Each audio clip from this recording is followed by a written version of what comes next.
Salut à tous, on se retrouve pour l'épisode 3497 du Zap Image. On commence aujourd'hui, ce dimanche 30 novembre, tout d'abord avec le programme du jour, parce qu'aujourd'hui, beaucoup de football les gars. On commence tout d'abord en Liga. Voici le programme aujourd'hui, donc par exemple, le Real Madrid se déplace ce soir en Catalogne. C'est du côté de Girona, c'est dans le nord de Barcelone. Donc 21h, coup d'envoi, le Celta Vigo reçoit l'Espagnol Barcelone. Ou par exemple cet après-midi, le derby de Séville, le FC Séville contre le Betis Séville. Ça sera bien sûr un énorme match. Du côté de la Liga, voici le programme. Lyon contre Nantes ce soir à 20h45. Nice se déplace du côté de Lorient. Lille se déplace au Havre. Lens se déplace à Angers. Et Strasbourg reçoit l'équipe de Brest tout à l'heure à 15h du côté de l'Italie.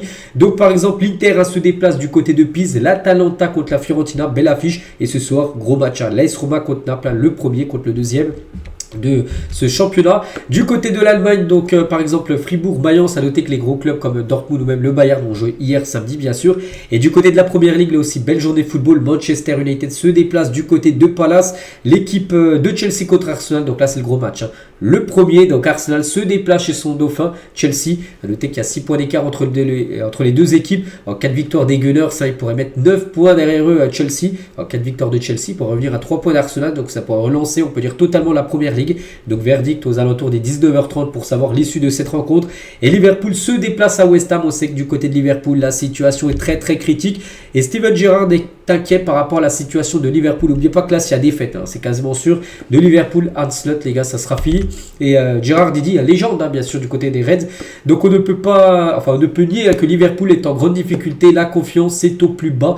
Le mot crise est trop fort. Pour lui, Liverpool n'est pas en crise. Alors que si, pour moi, 9 défaites sur les 12 derniers matchs. Pour un club comme Liverpool, pour moi, c'est une crise. Pour lui, non. Il dit. Donc, pour moi, un club en crise est un club qui a besoin de beaucoup d'années pour revenir au top. Oui, mais pour moi, à l'instant T, là, c'est pas du tout bon les résultats.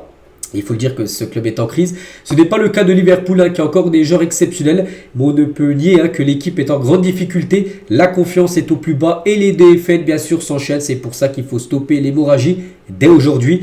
À moins que les dirigeants n'apportent des solutions et de la stabilité, ça va continuer. Donc voilà ce qu'il a pu dire. Lui, il n'est pas très rassuré par rapport au futur de Liverpool. Il dit que ça peut continuer cette forme de défaite bien sûr, donc on verra tout à l'heure ce que ça donnera pour les Reds. Concernant toujours la Première Ligue, vu qu'on parle de ce championnat, à noter que c'est officiel, la saison prochaine, donc la saison 2026-2027 de Première Ligue, débutera le week-end du 22 août et se terminera le 30 mai 2027. Voilà, donc ça commencera un peu plus tard que par exemple cette saison, ça a commencé aux alentours du 7 ou 8 août, donc là ça sera 1-2 semaines après, voilà tout simplement le début de ce championnat.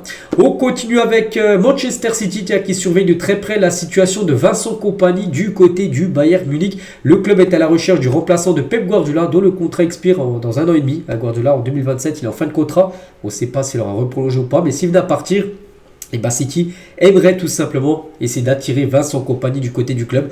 Mais pas que Kompany est une légende à City, il a longtemps joué dans cette équipe. On se dit que oui, un jour il viendra certainement entraîner l'équipe de Manchester.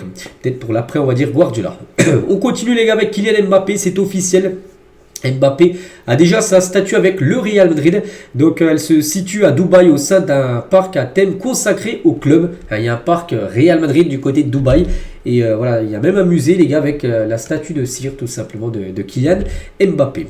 Toujours du côté du Real Madrid, Fabrizio Romano le confirme concernant le jeune Nico Paz. Accord quasi total trouvé entre le Real Madrid et Nico Paz. Il sera madrilène pour la saison prochaine. Bon, il ne reviendra pas en janvier parce qu'on parlait plutôt d'une clause de rachat là dès janvier. Non, c'est pas possible. La clause de rachat, elles peuvent être activées seulement à partir du mercato estival. Donc là, il restera toute la saison du côté de Como. Notez que l'été prochain, il devrait faire son grand retour du côté du Real. On va parler de Manchester United, devient le deuxième club le plus cher au monde. Le club est aujourd'hui valorisé à 5,7 milliards d'euros. C'est le prix actuellement bien sûr de Manchester. Et c'est le deuxième club le plus cher au monde. Derrière le Real Madrid, qui est actuellement le club le plus valorisé au monde. On continue les gars, c'est officiel. La Royal Air Maroc, donc c'est une compagnie aérienne, voilà, annonce des tarifs spéciaux et fixes pour les supporters africains souhaitant se rendre au Maroc à Casablanca, pour supporter en gros leur pays pendant la Coupe d'Afrique des Nations qui commence donc là le 30. Ça commence le 21 décembre prochain là dans Et 4 semaines, c'est le début de cette compète. Et par exemple, depuis Dakar, depuis Dakar au Sénégal, pour aller à Casablanca au Maroc, ça sera 450 € l'aller-retour. Il y a le retour aussi qui est compris. On peut voir sur chaque ville, combien ça coûtera d'aller-retour pour aller à Casablanca, pour aller suivre une rencontre, on peut dire de cas de plusieurs, peu importe. Mais voilà, donc il y a des prix bien sûr chers, depuis Luanda. En Angola, c'est plus de 990 € l'aller-retour pour les suivre bien sûr. Une rencontre du côté du continent africain. Donc voilà, tous les prix. Ça a été annoncé voilà, par la Royal Air Maroc. On continue avec Harry Kane qui répond aux rumeurs l'envoyant au Barça. C'est vrai que depuis pas mal de semaines, il y a des rumeurs Harry Kane, tout ça au Barça. Donc s'il y a des contacts, on verra. Mais je ne pense pas encore à la nouvelle saison pour lui. Il est focus totalement sur cette saison, bien sûr avec le Bayern, après avec l'Angleterre et la Coupe du Monde. Je n'ai aucun contact avec qui que ce soit. Personne ne m'a contacté. Je suis très bien dans ma situation actuelle. Même si nous n'avons pas encore discuté avec le Bayern, il n'y a pas d'urgence, je suis vraiment heureux à Munich. Cela se voit dans mon jeu avec tous les buts qu'il a pu inscrire. Le prochain objectif, bien sûr, c'est la Coupe du Monde cet été. Il est très peu probable que ce soit changé après cette saison. Voilà, donc en gros, voilà ce qu'il a pu dire tout simplement. Harry Kane, en gros, qui se plaît très bien du côté du Bayern. Après, c'est pas non plus impossible qu'il aille au Barça, mais ça sera très compliqué. Parce que oui, le Barça pousse pour s'offrir. Harry Kane qui aura une clause libératoire de 65 millions d'euros à partir de l'été prochain. Une sculpture de glace de Cole Palmer a été placée à l'extérieur à côté du stade de Chelsea. Donc on y voit l'attaquant des Blues réaliser sa célébration gold, donc froid Palmer en gros. Vous savez qu'il fait la célébration en gros froid. Donc voilà, une sculpture de glace, les gars, a été faite avec une image de Cole Palmer à l'intérieur. On continue avec l'Iran qui va boycotter le tirage de la Coupe du Monde 2026 aux États-Unis. L'administration américaine a refusé de délivrer des mandats à certains membres de la délégation iranienne. En réponse à l'Iran va boycotter purement et simplement le tirage au sort. Ils sont qualifiés bien sûr l'Iran, mais pour aller bien sûr au tirage au sort qui est je crois le 5 décembre prochain, donc là dans quelques jours. Donc tous les représentants de chaque nation seront là. Certainement Deschamps sera présent par exemple pour la France lors du tirage. Donc du côté de l'Iran les gars, du coup personne n'ira parce que en gros les États-Unis ont refusé de délivrer des mandats à certains membres en gros de la délégation iranienne et du coup personne n'ira. Voilà, enfin pour le tirage, après pour la Coupe du Monde, bien sûr, ils iront bien sûr jouer cette compétition du côté des États-Unis, Canada et bien sûr Mexique. Et toujours sur la Coupe du Monde, donc la Russie voudrait organiser une Coupe du Monde alternative l'été prochain avec les nations non qualifiées. Ils aimeraient mettre ça en place, en gros la Russie. Donc privé de compétition internationale, donc la Russie veut faire pression sur la FIFA pour obtenir la levée des sanctions. Le tournoi rassemblerait 8 à 12 équipes et se jouerait entièrement en Russie.